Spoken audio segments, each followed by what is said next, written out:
So we started this topic. So one of the most common topics that, if you notice when you register for Product Coffee, there's a question that asks you what's on your mind, what's a question that you have about product management. And one of the questions I get the most often is on the topic of prioritization. How do you balance managing technical debt with your feature backlog? How do you say no to really good ideas that you just don't have space for? How do different product managers go about managing priorities in the first place? And so I put together today, I wanted to start off and put together a high-level flyover of some of the most common or most well-known or most important prioritization techniques. We're not going to have time today to go deep on any of them, but if you're looking for approaches to prioritization, the purpose of today's conversation is to give you a few different ways to look at it that you can dig in more deeply. And at the end of today's session, I'm going to ask you for your feedback and thoughts on which of these topics you'd like us to go deeper on here at Product Coffee. But let me just start out with just kind of a little stage setting. And as product people, we all have a list. We have a list of things that we want to do, things we want to invest in important pieces, important roadmap topics. We can't necessarily get to all of them, but that list gets built from a lot of different angles. If you're thinking from a product-led growth perspective especially, or if you're in a SaaS environment, chances are pretty good you've got a fair amount of analytics data coming in as to how your users are using your product. Maybe you're getting some detail and some insight as to where they're struggling with your product, and that feeds your possibilities and feeds your backlog. Of course, if you're doing a good job as a product manager and nothing important happens in the office, you need to get out and talk to those customers. And you're getting a lot of customer feedback and direct customer requests saying, hey, my life would be easier if you could just do X, Y, and Z. Of course, you're also looking at the market and getting an understanding of the market landscape. What are the trends? What are the important technologies that are coming to bear that we need to be thinking about, and how we as a company are going to interact with those technologies? You're looking at your competitors, what they're doing, where they're putting pressure on you from a sales perspective. You're hearing from internal stakeholders, and these can be some of the big voices that say, I really need you to prioritize widgets on the front page, because if we don't do that, our business is just broken. Or support says, you could really help us out a lot if you would implement a solution to this big problem that we hear from customers a lot. It would cut our call volume. You got a lot of internal stakeholders driving requirements or driving requests into your backlog. And of course, there's also that shower idea. You're waking up in the morning, you're standing in the shower, you're trying to solve a problem, or you're thinking about the last customer visit you have, and suddenly an insight pops in, and you've got the next brilliant idea that's going to change the face of your company and your industry, and you want to implement that. So start looking at that list and start trying to figure out, how can I put all of these ideas into a box and get them out into the product? And as you start to look at that box, what you start to realize is that as much as you try to stuff these ideas into the box is generally a lot smaller than you've really got capacity to. One of my favorite things that I hear from 90% of the product managers that I talk to is, the great thing about the company I work for is we've always got an ever-increasing budget. I always have more engineering capacity than I know what to do with, and so it's really coming up with ideas and ways to use their time is really hard. So if you're not in that category, oh yeah, right, that doesn't really ever happen. I don't think I've ever heard it happen once in my life. So yeah, we're all in this boat where there's never enough capacity to do what we need to do. And sometimes getting all these ideas into this box feels a lot more like trying to get an elephant into a little shipping box. There's way more than you can possibly hope to accomplish. So you have to come up with a way to manage these priorities. You got to get them in order, and you need a way to explain why you're prioritizing what you're prioritizing to your stakeholders, so that you can get that buy-in and support for all the efforts that you have, whether it be to your engineering team to understand, hey, this is why I think this is really important, or to your support team, or to your vice president, or your chief product officer, your CEO. This is why these things are important. You need a framework. And fortunately, there are a lot of frameworks. And today, I'm going to talk through 5 of the most recognizable frameworks that you'll hear today. You may have heard of some of them and not really understand what they are, hadn't had a chance to look at them. So we're going to do a high-level flyover. The first one we're going to talk about is we're going to talk about a framework called the HIPPO. And I know Dean dropped off, but he was talking about dangerous animals of product management last week at Product Camp Online. I think he's got another webinar coming up with that soon as well. But the HIPPO is, some people say HIPPO's a beautiful, majestic animal. They look friendly, they look fun. But the reality is, HIPPO is one of the most dangerous animals in the wild. Hippos kill more human beings than sharks every year. They are incredibly aggressive and incredibly dangerous. And they're big, and they're fast, and they're loud. Now, but when I talk about hippos from a prioritization framework perspective, I'm not talking about the animal that lives in the river. I'm really talking about this guy. This guy, he's the highest paid person. He's the highest paid person on site. And this hippo also has a very loud voice and a very big bite and strong opinions that he wants you to hear. And the highest paid person's opinion is, as much as we laugh about it, it is frankly for a lot of product managers and a lot of companies, it is one of the most adhered to product prioritization frameworks out there in the market. People listen to their executives, they listen to their stakeholders, they listen to the strategist who has a big opinion, who is known around the world as a representative of their company, and they just do what they're told. Now, there are some pros and cons to using the HIPPO approach as a product manager, but one thing you need to know is that hippos do mark their territory, and you may get sprayed. It may get really nasty and messy. So let's look at some of the pros and cons. First of all, on the pros side, one of the greater advantages of using the HIPPO prioritization approach is there's no thinking required. You literally just do what you're told. Somebody tells you what to prioritize it. Your job is to ram it through the organization and make it happen. So on the one hand, that's kind of easy. On the other hand, in reality, this very rarely actually delivers long-term value. And even more importantly, it's professionally limiting and incredibly professionally dissatisfying. It's one thing to have a mentor that can help guide you to make good decisions. It's another thing to listen to the loudest voice and succumb to that loudest voice. That's not why you're in a product management role, and it's not the capacity that your company needs you to fulfill. So that's a little fun way of talking about one of them, but it's a very real issue, so I didn't want to leave it kind of on the sideline. But I do want to say, one of the things that I'll do as I go through each of these frameworks is I will try to point out when the right time to use one of these frameworks is, and it's never the right time to rely on the HIPPO. Never.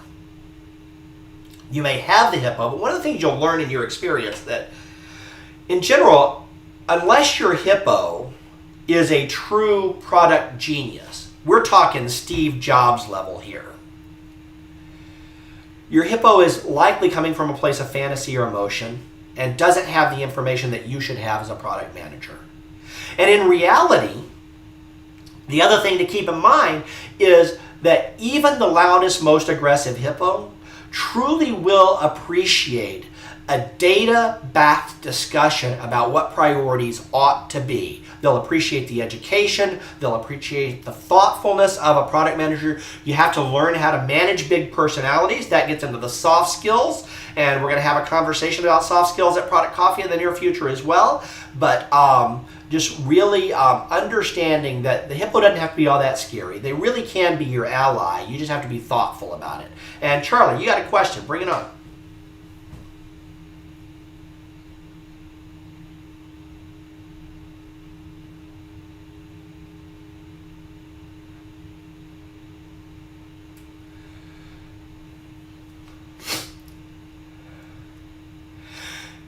Well, and you know, one of the things, I think it was Dave Daniels, or maybe it was David Meerman Scott, wrote in one of the Tuned In. Your opinion, while interesting, is irrelevant. And that's not even entirely true. The HIPPO's opinion is relevant. It is useful. They come to a position, and let's not paint with too broad a brush. We're doing that for comedic purposes and hyperbole. But the reality is that HIPPO has their opinion for a very good reason, and understanding that is going to feed you as a product manager. So one of the biggest skills as product managers that we have to develop is the ability to listen and understand. And I just read Adam Grant's book, Think Again, which was a great book. If you haven't read it, highly recommend it. And it really talks about the discipline of having strong opinions, but at the same time being able to constantly challenge your own opinions and your own positions by taking in new perspectives and new data and understanding how other people arrived at the conclusions that they arrived at. So that's a huge part of the managing the HIPPO. And the other side, the other side of that answer actually lies in some of the frameworks that we're going to talk about here today. They're really some of the solution to that problem. So I want to talk about a little bit real quickly. We're going to start accelerating through the rest of these. I wanted to spend a little time setting up the conversation. But one of the simplest frameworks to put in place for prioritization and exploration is called value versus effort. You may hear it called value versus risk or impact versus effort. They're all roughly the same kind of framework, just with slightly different terminology. But in a value versus effort framework, what you do is you have a matrix, and we love matrices, right? And on the y-axis, you have value or impact, and on the x-axis, you have effort, or sometimes maybe cost. And you're going to rank each of the items on your roadmap or on your backlog according to the value or impact that they will have for your business or your customers, depending on where your strategy lies. And you're going to rank each of those items also for the amount of effort or the cost that you expect to incur in order to deliver on that feature or that item or that enhancement. I've seen this done a few ways. Sometimes it's just a matter of a couple of product managers literally sitting in a room with sticky notes and moving them around and having discussion about, I think this is high or low value, I think this is high or low effort. Sometimes it's an exercise that you can do yourself based on your own understanding of the problem space and the domain. You can get a group of people together and do it in a design thinking type exercise where you vote on the value and the effort, and you take many opinions into account. But when you're done, you end up with four general groups of work that you can do. And the first are the ones that are high value but also high effort. And these are your big bets. These are going to be pretty expensive, but you have a good sense that they're going to be worth the payoff in the long term. You've also got the high value but very low effort work that you can call quick wins. Or somebody may say, hey, what's the low-hanging fruit? Now, if you've been in a company for more than 3 or 4 or 5 years, if you've got a mature product, you might think that there's no low-hanging fruit left. There's always some low-hanging fruit. You just have to look for it a little bit.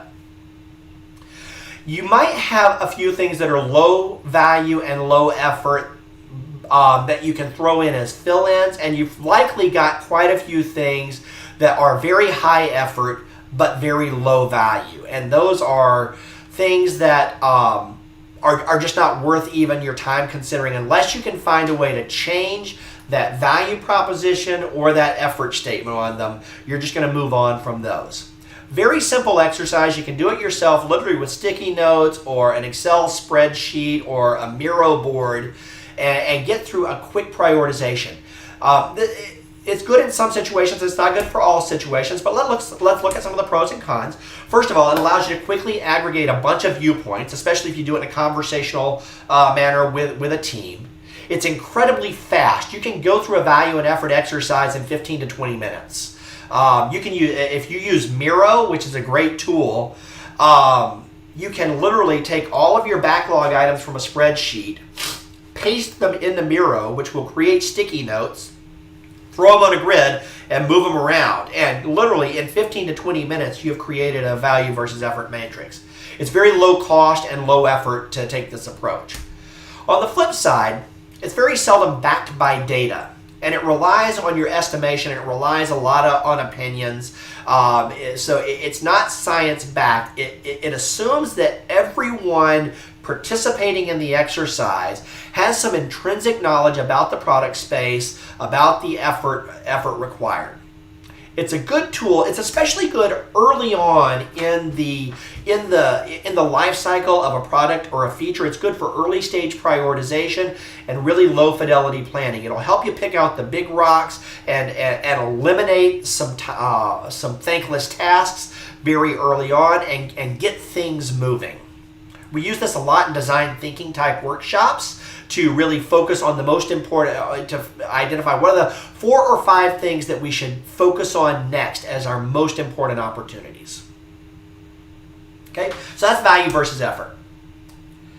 Next one is Moscow. You've probably heard of this one, and while I would love to be drinking a Moscow Mule right now, we're not going to do it quite this early in the morning in the U.S. I know we've got a couple of people in here from France. Welcome. You can have a Moscow Mule. It's not too early for you. But Moscow is an acronym, and it stands for must have, should have, could have, or won't have. And this is, once again, this is an individual product manager or a small team can put together a Moscow analysis. And what you do in this methodology is you look at your entire backlog as you think about moving towards your launch, or you think about moving towards your release, and you categorize your entire backlog into these 4 categories. The must-haves are the things that are non-negotiable. They absolutely have to be in the release, or you won't deliver on your MVP, and you won't really deliver value. Now, this is the one that takes a ton of discipline. The product manager has to be really disciplined in understanding what is really necessary and what is really a should have, which is the next tier down, which is a really important thing, but it's a non-critical item. You can release without it. You can move forward without it. You can deliver value without it. It may not be as fancy or as awesome as you want it to be. You may be missing something that you may be missing some differentiators, but you could go forward without it. And one of the great questions that I've heard as a litmus test for defining, drawing the line between a must-have and a should-have is, would we cancel the release if we didn't have this item in the release? Would we cancel the release if we didn't have it? If you would cancel the release and you have general buy-in that you would cancel the release, then it's a must-have. If not, it's a should-have. And then could have is the next level down. These are nice to have improvements. They're largely, they're very likely to be differentiators, but they can be safely deferred to another release. And finally, there's the won't have. You've decided this is an item is absolutely not a priority for us. It may become a priority later. When you classify something as a won't have, you're not saying we're never going to do it. And this is one of the places that I hear the biggest fear come from HIPPOs. HIPPOs are afraid of the won't haves because they're afraid that it'll never happen. And the reality is, it may very well. It's just not going to happen right now. We've decided that it's not a priority for us right now, and we're not going to think about it until our next planning cycle. That's the Moscow method. Now, the Moscow method also has some pros and cons. The pros are, once again, it's very fast. It aggregates the view of many stakeholders, and it's a really great tool for facilitating discussions because you can have a really good, reasonable discussion with everybody in your organization about whether something is a must-have or a should-have. Would we cancel the release? Sorry, I got some allergies. Excuse me, I got some allergies going today. On the flip side, it's still a highly qualitative method. It's not really data backed. And as I said, I gave you a couple of examples. This is one of those places that hippos can rear their heads. They have very strong opinions and they really want to push something over the line from one direction to the other. So you need to take that feedback into account, but also look at the data that you do have and make the case. And there's likely going to be some debate as to which bucket this particular backlog falls into. The Moscow method completely ignores cost. It completely ignores risk. It's only really talking about desirability and necessity for features. It's not talking about any of the other business constraints that might impact your prioritization or your ability to deliver. And it's highly subjective. Now, it's really valuable when you're trying to define the scope for a release. When you have a validated market, you understand the problem you're setting out to solve, and you have a clear product vision. We know where we're going, and we're deciding on the next steps to get there right now. Fourth method I want to talk to you about is RICE, and this one's been getting a lot of press lately. The folks over at Intercom are credited with coming up with this, but Bruce McCarthy, who's going to speak with us next week, we were talking several years back on prioritization frameworks, and he said, yeah, sooner or later, every decent product manager has a spreadsheet and some sort of a matrix. And it's true.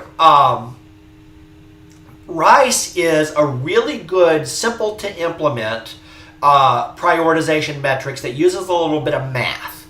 The math is very simple, and there are a few different ways you can implement it. Intercom has on their Inside Intercom blog, they've got a great article on how they came up with the RICE method and exactly how they have it implemented. So I'm just going to do a real high-level touch on it right now. But essentially what you do is you look at every item on your backlog and you give it a value.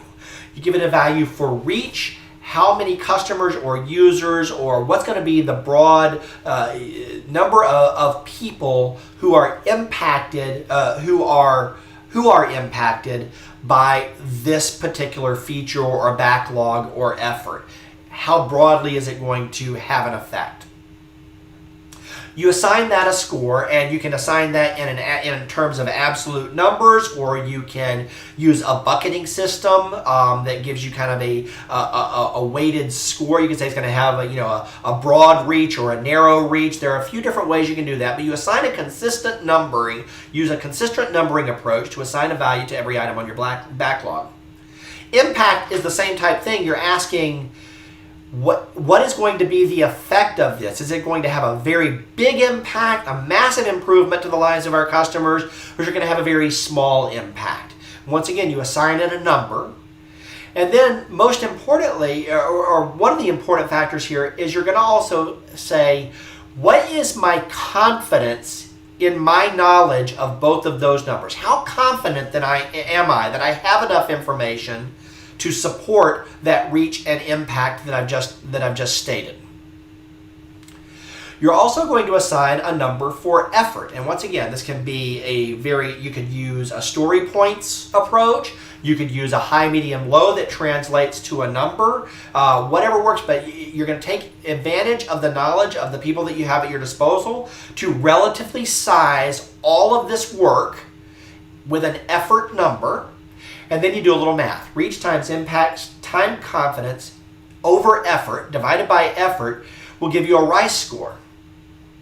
And then it becomes a very simple ranking process. Your highest RICE score becomes your highest ROI item to focus on your backlog. And it gives you a very simple ranking that you go down. Now, like any of these prioritization frameworks, none of these are the be-all, end-all answer to how and what you're going to prioritize. It's guidance.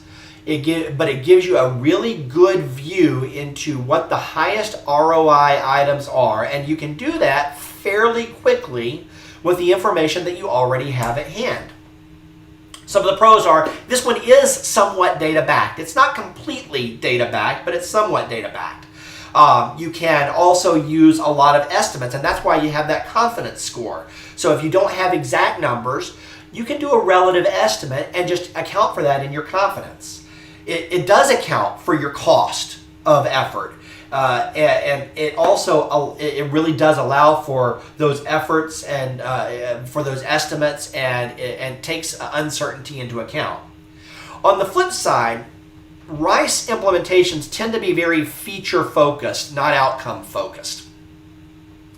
It doesn't leave a whole lot of room for discovery because it's taking an existing backlog that you've already decided these are the things that we're prioritizing among doing. It doesn't work well when you're trying to identify new opportunities. It's really good for prioritizing the opportunities that you know you've got. And it does completely ignore other business priorities. So there's no focus on strategy. There is no focus on the underlying business financials as a general rule. It's really focused on your audience. Now there are ways you can tweak it to make it work for those things, but as a general rule, those are kind of some of the downsides. Now RICE is really, really good when you have a lot of choices for investment. You've got a defined market, and you've got an existing product in market. You're really talking about extending the roadmap on an existing product. It's really powerful in that scenario. Finally, we're going to go on to this guy. Who knows this one? Mortal Kombat fans? Kano wins. But it's not Kano actually. This is one we hear a lot about, and this is a really the next one we're going to talk about is a really powerful model. It's not Kano, it's actually Kano. The Kano model is really the most complex prioritization method that we're going to talk about today. It is complex, but it's not as scary as it may seem. Now I'm going to show you this graphic, and this is a modern interpretation of a framework that Dr. Kano, put together back in the 80s. And what he did is he put together, I'm drawing a mental blank on the actual book that he wrote and the whole thing, but it was basically, his whole concept was, how do we prioritize our product development process from a perspective of delighting our customers. And the Kano model is really good at identifying how to build your investments so that you not only satisfy but really delight your customers. And it takes a few things into account. So if you look on the screen here, you've got two axes. One is the satisfaction and the dissatisfaction on the y-axis, and the absent versus fulfilled. And this is about a feature. So for each feature that you're analyzing in the Kano model, if it is absent, it has an impact, and if it's fulfilled, it has an impact. And that affects your satisfaction. Thank you, Denise, for dropping that in the chat. Denise just dropped the Wikipedia article on Kano model into the chat, so you can click through on that. But there are three kind of categories that you'll identify your backlog containing items that have three different kind of characteristics. And one is that they are must-haves. These are things that you absolutely have to have in your product. You might call them table stakes. If you're a telephone company, you absolutely must be able to connect a phone call. If you're a hotel, you absolutely must have beds. These are, if you don't have them, your customers will be completely dissatisfied and you won't have any chance of making it in the market. If you have all of them, your customers won't really be satisfied. It'll never cross the line to satisfaction. It'll just get you kind of close to it if you have all of those basic needs met. There's no differentiation here. And that's where we get into the wants. And the wants is the next tier of backlogs that you'll discover when you're doing a Kano analysis. Wants are the things that you actually compete on. This is where your competitors and you go to the mat and say, we do A better than the other guys. A few years ago, Wi-Fi in hotels was a big deal. It was, do you have Wi-Fi or do you not have Wi-Fi? That was like, originally, that was kind of like the conversation. It became a must. You had to have Wi-Fi. But then it became, do you have fast Wi-Fi? Do you have free Wi-Fi? What kind of Wi-Fi do you have? Do you have an on-premise restaurant, or do you have an on-premise gym, or do you have a sharing arrangement with a nearby gym? Those are the wants in the hotel space. Your customers want these things. You can have them in different ways. The way you bring them to market is some of your unique value proposition, and this is one of the areas that you compete with within your industry on. So once again, the more of these you have, the more you've implemented them in good ways, in acceptable ways, the higher your satisfaction. This is where you can start to pull ahead. And the last group of backlog items that you'll have these are the things that are really called delighters or exciters. And these are opportunities to do something that not many people are doing. They're not required. They're not even something that your customer necessarily expects you to do. But it's an opportunity to do something that they don't expect that makes their life significantly better or makes their experience significantly better. And identifying those things is where the real magic of the Kano model comes into play.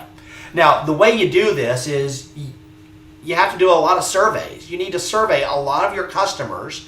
You need to narrow down your backlog and enhancement list to a pretty manageable level, like no more than 20 items. And then you're going to survey the smack out of your customers.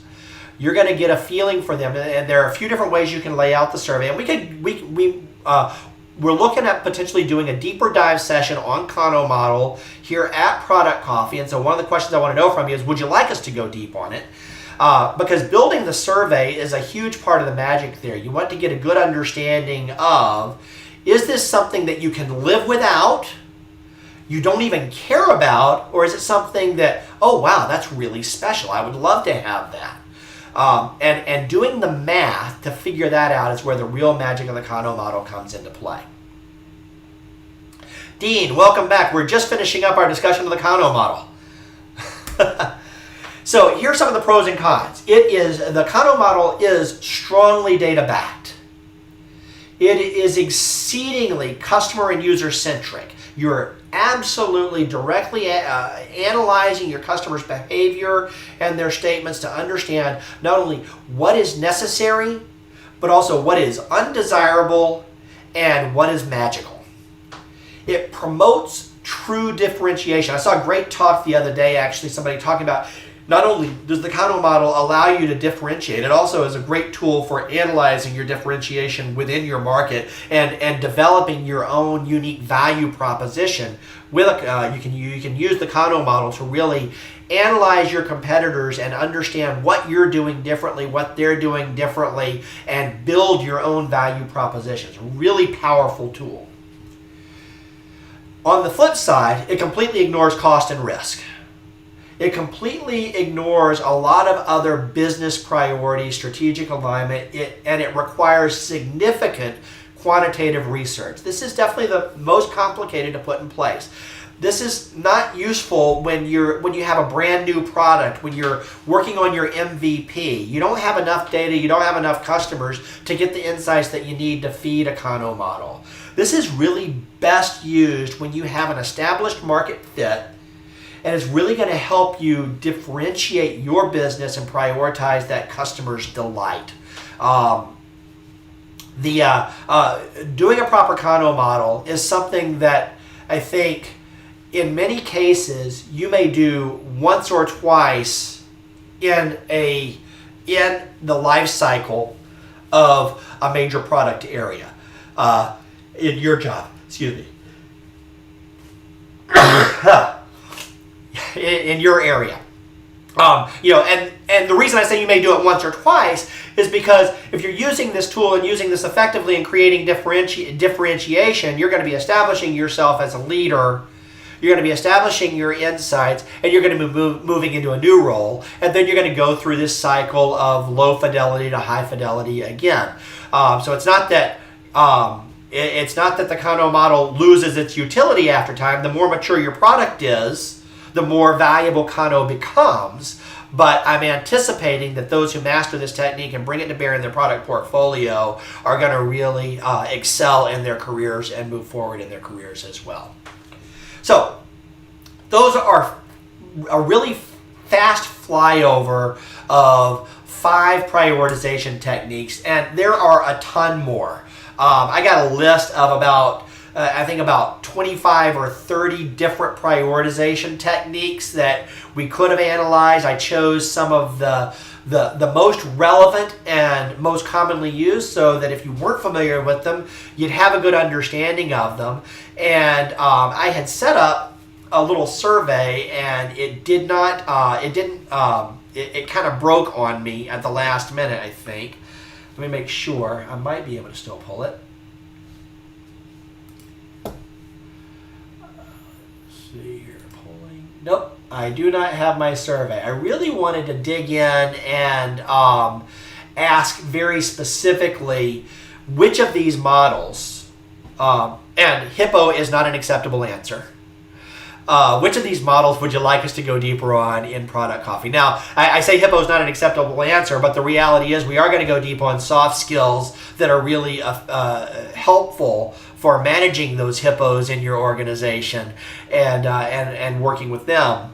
We are going to go into that at a later date, but when it comes to the actual true prioritization frameworks, would you like us to go deeply on rice? Would you like us to go deeper on Moscow? Would you like us to go and do some real practical examples and workshop these things? Would you like us to do a workshop on Kano or value versus effort? So you're going to receive, at the end of today's session, you're going to receive an email with a link to a survey asking about your opinions of today's session. Fill out that survey, and in your comments there, please let me know which of these methods, if any, or if there's something else that you would like to dig in on and have a deeper product coffee session to explore, maybe do a little mini workshop on to learn a little bit better here as a group. And we'll get that put together for you. So that's what I had to share with you for today. I've got a couple of different paths we can go. I don't think we've really got time to go out into deep breakout rooms today, which I really would have liked to have done. But I would like to hear from some of the folks in the group here. What prioritization techniques and methods do you use? Throw your hand up. Use the reactions panel at the bottom of your Zoom window, and let me know what prioritization techniques do you use? What have you used? What have you found successful? What are some of the trade-offs that you've heard about?